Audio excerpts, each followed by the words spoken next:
For doctors right now, we saw many of you choking up with tears. This must be a very difficult moment. I never saw my boss crying almost every day. I don't usually cry. I don't cry every day in my routine. Now I found myself crying every day. Even now? Every day. Even now? Yeah. Yeah. Is it pain or anger? It's just pain. I'm sorry for your pain. Thank you.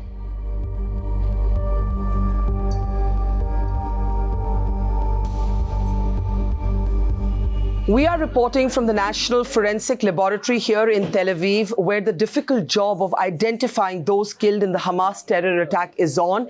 In fact, we know now that nearly 300 people are yet to be identified. Israel and the laboratory have released some horrifying images that we have seen, including an adult and a child holding on to each other in the last few moments. In fact, several bodies had to be identified, and the charred remains of other bodies show that many people were burnt alive, even as others died from gunshot wounds. To take us through what we've just seen, we're joined by one of the doctors who is conducting this exercise. May I know your name, doctor, first? My name is Dr. Nachman, Ricardo Nachman. Thank you. And some of those images that we saw are truly disturbing. Can you talk a little bit about that one image we saw of an adult and a child holding on to each other for dear life, clearly, in the last few moments? Yeah, it was simply to explain, we saw two different bodies hold it to each other, and with a metallic wire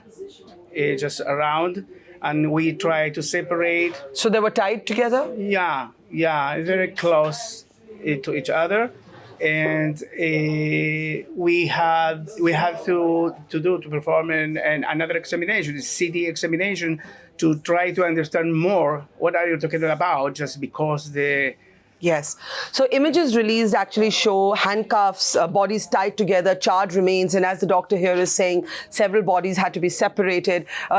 And in many cases, the bodies have been burnt in such a way that your analysis shows that people were burnt alive because the houses were set on fire. Yeah, it's not easy to identify something like that. It's that we had to open the trachea, the airspace in the neck, and to try to identify the soot. In many cases, we saw that means they breathe.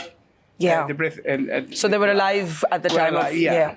Also, there's been this sort of global debate around reports of beheadings. And the doctor conducting this release said that he did see people without heads, including babies, but he did not know whether those were deliberate beheadings or from missile projectiles. If you can speak about that.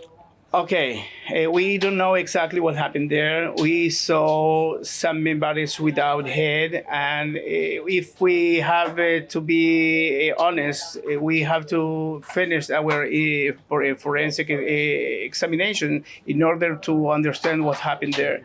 I saw some cases of little kids without head. In my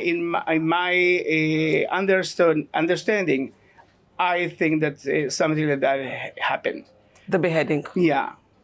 But we prefer to finish the... Sure. So the investigations are still on. Babies are among those that you have found. Bodies of babies are among those that have been found without heads. Those investigations are on. Prima facie, you believe a beheading did take place. Yeah, not everybody, but it's... I asked myself, it's not enough to see those bodies and to understand that just without thinking about this heading, it's enough cruelty, enough satanic. Yes, that's the point, right? Whether the babies were killed because the house was set on fire, whether they were shot, or whether they were beheaded, I think it's the same. No. Yeah, if not, it's not the same. It's worse, but it's enough brutality anyway. It's enough at all. Finally, there are some who may never be identified. Some who may never be identified. Yeah. For doctors right now, we saw many of you choking up with tears. This must be a very difficult moment. I never saw my boss crying almost every day. Not that never, I don't usually cry. I don't cry every day in my routine. Now I found myself crying every day, Even now. every day. Even now. Yeah. Yeah. Is it pain or anger? It's just pain. I'm sorry for your pain. Thank you. Take thank you very care. much. And thank you for working through your pain. Thank you. Thank very you. much. Doctors here at the Forensic Laboratory breaking down, the doctor who led the press conference and the doctor we just spoke to still wiping his tears as they try and do the difficult task of identifying the bodies of those who have been killed, knowing fully well that some may never be identified.